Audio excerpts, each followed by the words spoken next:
But first, the great bag robbery. Tonight, an Australia-wide hunt is continuing for the Victoria Club bandits, so far without success. Official estimates still put the haul at $1.5 million, but there are many in Melbourne who now say the figure could be as high as $5 million.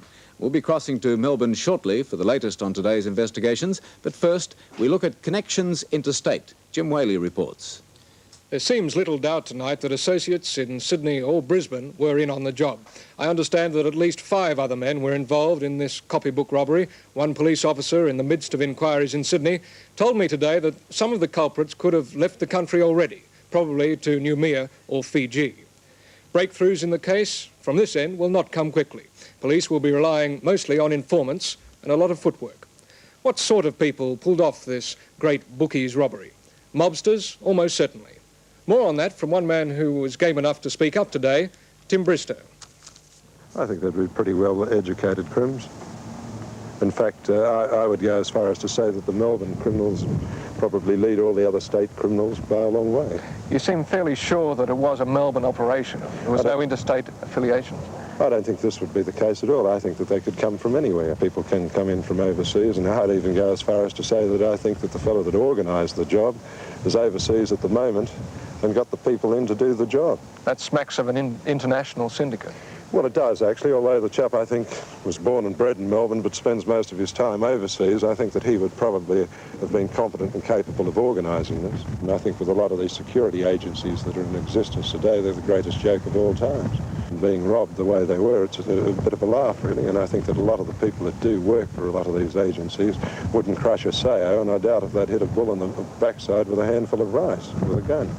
And I think that as far as the security is concerned, it's probably as secure as the strong doors on the trucks they drive. You're almost saying that it's a rather surprise that not more jobs of this scale take place. That's right, and I think that most of the hold-ups, the small hold-ups, or hold-ups up to, say, 30 or 40,000, are usually done by drug addicts or people that are desperate for money at the time, and there's no precision in it. But in this job, it's a decent job. It's a job that has, in fact, been looked at pretty carefully. But I think that in most cases, as you said, they usually come unstuck as a result of being flamboyant with their money, and in the case of the Qantas job, the chaps came unstuck as a result of buying flash cars, and the detection followed on from there.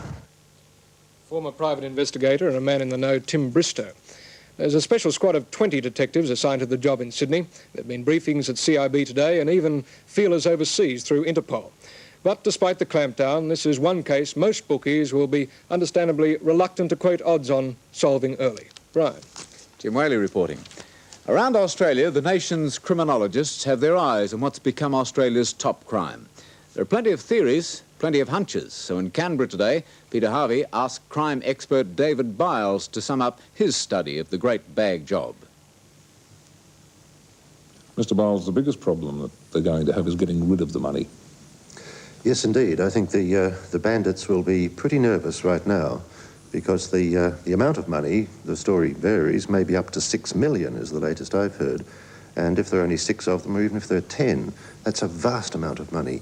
And if they start spending at all, they'll draw attention to themselves. Not from the police, but from the underworld. I think the greatest danger for them personally is from the underworld, from 2 sources really, from informers who will be after the 70,000, but the more serious problem is those who'll be out for their lives to get the larger haul.